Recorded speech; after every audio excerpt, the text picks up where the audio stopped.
In 1988, 50-year-old journalist Keith Reinhard took a career break to write a novel in Silver Plume, a remote town in Colorado's Rocky Mountains. He rented a shop front selling antiques, but quickly became fixated on the eerie disappearance and subsequent death of the store's previous owner, Tom Young, who ran a bookshop. Reinhardt's novel soon intertwined with the enigmatic circumstances surrounding Tom's demise. Then chillingly, Reinhardt himself vanished without a trace just days after Tom's body was discovered, disappearing during a hike on Pendleton Mountain in the Rockies. Detective Dave Danhauer of the Clear Creek County Sheriff's Department commented, quote, "What happened to Keith Reinhardt and Tom Young has been knocked around and embellished so much. It's hard to know where the truth ends and the glamorization begins," end quote. With bodies turning up in the surrounding peaks, whispers of serial killers prowling the area have gained unsettling credibility. Conspiracy theories about the illegal dumping of the radioactive materials in the old mine shafts by the U.S. government have only added to the macabre mystique. What truly happened to Tom Young and Keith Reinhardt in the shadowy depths of Silver Plume and the surrounding Rocky Mountains remains an enigma, a tale as chilling and cryptic as the mountains themselves. Silver Plume, a town with a population of 140, is located close to Denver in Colorado and situated along Clear Creek in the Front Range of the Rocky Mountains. Founded in 1864, it was initially meant to be a gold camp, but silver ore was found instead. When the devastating economic depression, known as the Panic of 1893, hit the United States, the government switched from a silver-gold standard to an all-gold one, which sent the value of silver plummeting and ruined Silver Plume. Silver Plume has managed to eke out an existence from tourist dollars and today is referred to as the semi-ghost town, or a living ghost town, which adds to its mystique. Keith Reinhardt lived in Algonquin, a Chicago suburb, and had spent 22 years as a sports writer for the Chicago Daily Herald, primarily covering high school sports. Dissatisfied with big city life and enduring a midlife crisis, he was desperate for a change. Keith, married to Caroline with a daughter, yearned for a new life in the backcountry. His friend Ted Parker often spoke of different isolated lifestyle in Silver Plume, Colorado. Intrigued by the idea, Keith decided to take a 3-month leave of absence from the newspaper to experience Silver Plume himself, leaving his family behind temporarily. He explained to Caroline that he needed solitude to write a book and rediscover himself. Hoping she would join him later, reluctantly she agreed. In the summer of 1988, Keith moved to Silver Plume and rented a modest store in the old Knights of Thias building from Ted Parker on the town's main street. He set up a low-profile antique business and began working on his book. He also rented a small apartment at the back of an abandoned Catholic church. However, Keith soon encountered severe writer's block and struggled to make progress on his novel. To inspire his creativity, he began taking regular hikes into the rugged Rocky Mountains. The serene yet treacherous landscape offered a stark contrast to his previous life, but it also harbored secrets that would soon entangle him in a mystery deeper than he could have imagined. Around this time, Keith Reinhardt discovered that the storefront's previous owner, Tom Young, had mysteriously vanished from Silver Plume. Tom, a former high school art teacher and retired U.S. Army Special Forces veteran, had called the south side of Pendleton Mountain his home. He lived alone with his beloved black Labrador Gus. Tom ran a travel bookstore on Silver Plume's main street, the Charing Cross Station. The townspeople considered him eccentric, recounting how he would play catch with Gus using a baby doll head. He kept to himself, content with his dog, books, and solitary walks in the Rockies.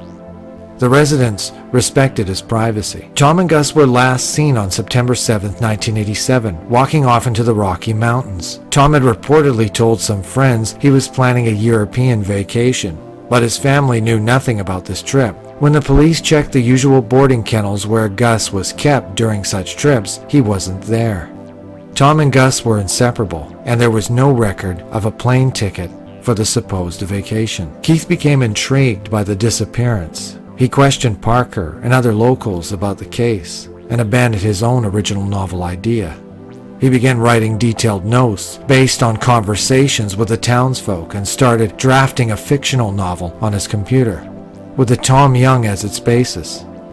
The book featured a character named Guy Gypsum, a composite of the Young and Keith himself. Little did Keith know that his obsession with Tom's disappearance would soon lead him down a dark and treacherous path.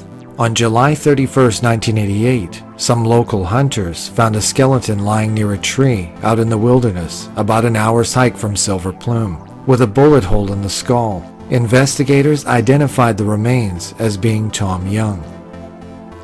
A Smith & Wesson Model 36 and a backpack were found near Tom's body, and the dog Gus was also found dead from a gunshot wound. Young had purchased the gun just 4 days before his disappearance, and local police believed it had to be a suicide, and the autopsy report stated this as the cause of death. Locals were skeptical, though, as they said that he would never hurt Gus, and many suspected foul play, especially as a tarp was apparently pulled over the body. On August 3rd, Keith attended a memorial service for Tom Young. Just before the service, he spoke to an old friend back in Chicago on the phone about his chances of becoming the new Bulls writer at his old paper, despite the promotion of a former colleague whom he intensely disliked.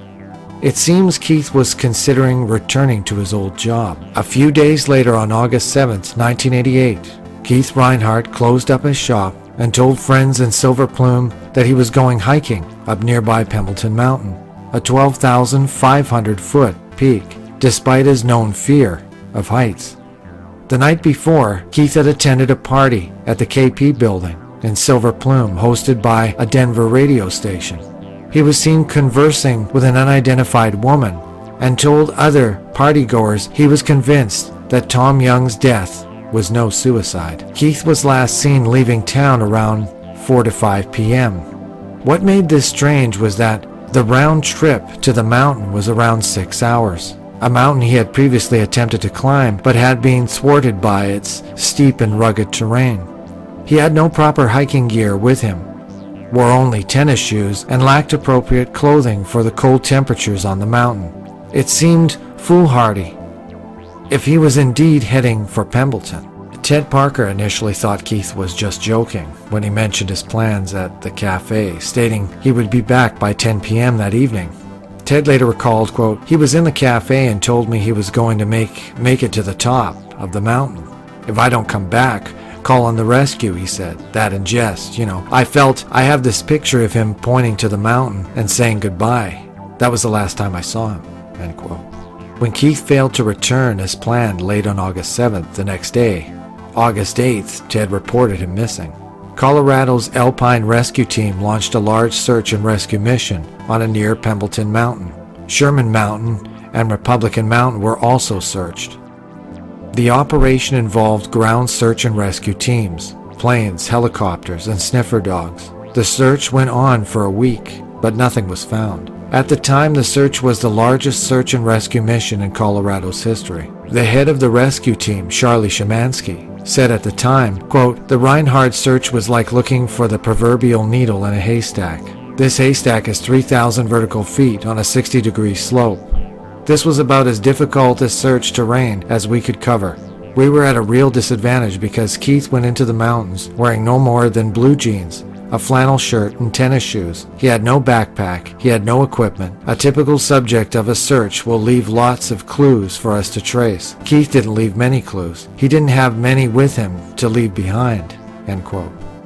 The search was called off on August 12th, when the Cessna Civil Air Patrol plane carrying 2 rescuers crashed in Pembleton Mountain on August 11, killing the pilot, Terry Lendens, and seriously injuring the spotter, Don Drobny.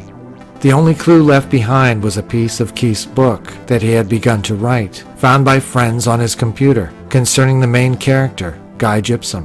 It said, quote, "Guy Gypsum changed into some hiking boots and donned a heavy flannel shirt. He understood it all now, and his motivation.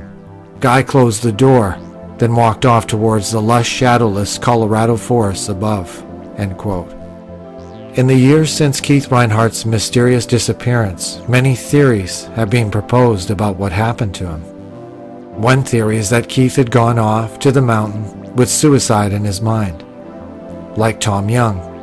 However, he had not mentioned any depression or suicidal intentions to friends or his wife. Was Reinhard trying to emulate the adventurous character of his novel? Had he gone off to get a feel for it, intending to come back to write more, but gotten lost or injured in the mountains? The area is undoubtedly dangerous for the unprepared. Perhaps the move to Silver Plume was not enough, and he wanted to escape and start a new life away from family and friends. Again, this seemed unlikely, as he was close to his wife and daughter, Tiffany. He also might have just wanted to disappear for a short while to see how everyone reacted, either as a joke or for research for his book, and then met with some unexpected accident. Some believe foul play, just like Tom Young, might have been involved. Was it suicide or misadventure, as the authorities believed? Or were there just too many weird coincidences for the case to be anything other than something more sinister? One man disappears without a trace, and then just a year later, another man who happens to have the same storefront and is writing a novel based on the first disappearance also vanishes. Did Young and Reinhard find something in that shop that they were not meant to see and were subsequently murdered for it? The timing of Reinhardt's disappearance just 1 week after his discovery of Young's body means that perhaps Reinhardt, with all of his detailed research on Young, had found evidence that the man had met with foul play, and then Keith himself was taken out. Author Mike Eckles wrote a book about the possibility of nuclear dumping in the Silver Plume area. Quote, "That fall, my auto mechanic Roger Holman told me that on several occasions during the early morning hours, he had seen large trucks driving up the dead-end road by his house. He said that the trucks were carrying nuclear waste from the Rocky Flats nuclear weapons plant, which is 30 miles away. Waste which was being dumped in the shaft of the supposedly abandoned mine. I did keep my mouth shut except for telling 2 acquaintances, fellow freelance writer Sarah Lady and Silver Plume bookstore owner and political activist Tom Young." End quote. With rumors of illegal nuclear waste dumping, would Tom want to take action and expose the dumping? The film crew filming Lost in the Wild explored some abandoned mine shafts believed to contain illegally dumped nuclear waste and took Geiger counters in with them. They had to leave the mine out of safety as the radiation readings rose to potentially dangerous levels. But was this spike caused by dumped waste or just naturally occurring uranium in the area? Perhaps there is something much more mysterious or sinister in the Rockies. Lieutenant Stephen Gramillion was asked if there was a serial killer in Silver Plume. He believed it was possible. The area seems to have claimed multiple lives over the years. Quote, "I mean, we have found a couple of skulls up in Silver Plume in the last few years." End quote. When pressed for more information, he could not provide details due to it being an active investigation. He did state, however, that they tested the remains and none of the skulls were Keith's. Keith's son, Kai Reinhardt, believes his father disappeared due to foul play. In an interview with Rick Salinger, quote, "I think my dad stumbled across something, and he just knew too much." End quote. When asked if he thinks the mystery of his father's disappearance will be solved, Kai replied, quote, "Yes, if somebody that knows something comes forward." End quote. A plaque dedicated to Keith Reinhardt in the Rocky Mountains near Silver Plume says, quote, "Oh God, I want to wander. I want to wander till I die, with the mountains as my living room. My only roof is the sky." These words were written by Keith himself before he vanished. On January 31st, 1990, Unsolved Mysteries, the American mystery documentary television series created by John Cosgrove and Terry Dunn Muir, aired a segment on the Reinhardt story. It focused on speculation that Keith may have staged his disappearance. Police received over 270 tips, but no new evidence was found. In early 2020, filmmaker J.J. Kelly and journalist Kinga Phillips tried to figure out what happened to Reinhardt on an episode of their new Travel Channel documentary series Lost in the Wild, Secrets to Die For. Phillips said, quote, "Seeing that location, Hearing the depositions of the people that have something to do with the story, we sincerely hope that would trigger something for someone who maybe hiked in that area, who maybe connected with Keith, who maybe saw something, heard something that they didn't think mattered. But if they saw the show and thought, J.J. Kelly and Kinga Phillips went to Silver Plume in July, whereas Keith disappeared in August. This meant the crew had a little bit more daylight than Keith had on his hike. Despite this, they failed to reach the summit of Pendleton Mountain before sunset. They climbed 9,600 feet, with 2,600 feet left before light faded. They decided to spend the night on the mountain and descend in the morning. They took turns being lookouts in case any wildlife came near the campsite. They had a sleepless night on the mountain and found the experience harrowing. They described the hike as a death trap, even for experienced climbers.